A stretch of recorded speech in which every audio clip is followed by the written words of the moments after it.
Le vin, c'est quelque chose qui doit profondément vous toucher au plexus, vous émouvoir, et surtout pas dans les neurones. Une Tressalis, c'est le cépage endémique de notre appellation. Les gens font du vin pour gagner des ronds, moi je fais du vin parce que ça me plaît, parce que j'ai envie de faire du bon vin.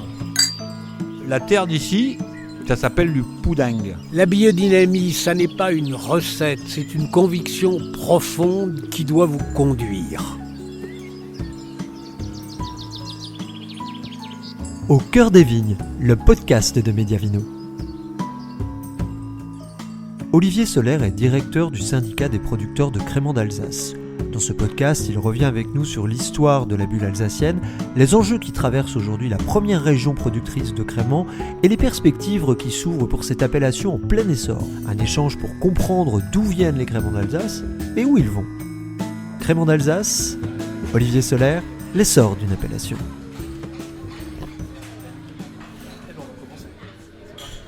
Alors un rendez-vous un peu insolite aujourd'hui, nous sommes dans un bar de Gare de l'Est, quelques minutes après l'arrivée du train de Sélestat, où vient de descendre Olivier Soler, qui est le directeur du syndicat des producteurs de créments d'Alsace. Alors Olivier, on peut dire que les créments d'Alsace, ils ont le vent en poupe.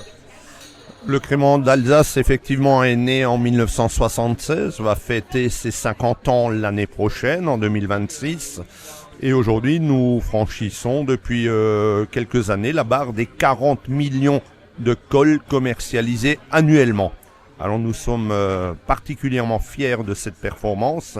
Et effectivement, le crément d'Alsace est le leader incontestable et incontesté de l'ensemble des créments qui sont produits et élaborés en France.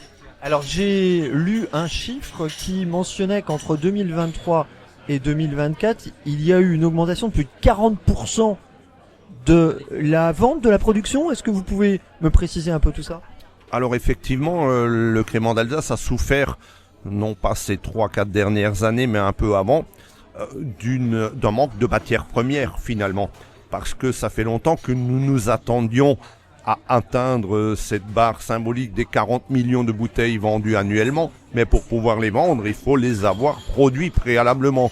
Sachant qu'il y a des règles de production et d'élaboration assez particulières, il faut avant tout que le millésime soit ou puisse permettre de récolter suffisamment de volume de créments pour espérer en vendre autant.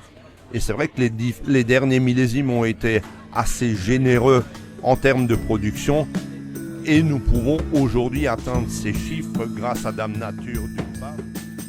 Ce podcast vous est proposé gratuitement par Mediavino. Si vous souhaitez découvrir la suite de ce reportage ainsi que nos prochaines diffusions en exclusivité et en intégralité, abonnez-vous sur mediavino.info. Vous recevrez chaque lundi à midi un nouveau podcast ainsi qu'une vidéo, une interview et un édito. Mediavino, voyage au cœur des vignobles pépites.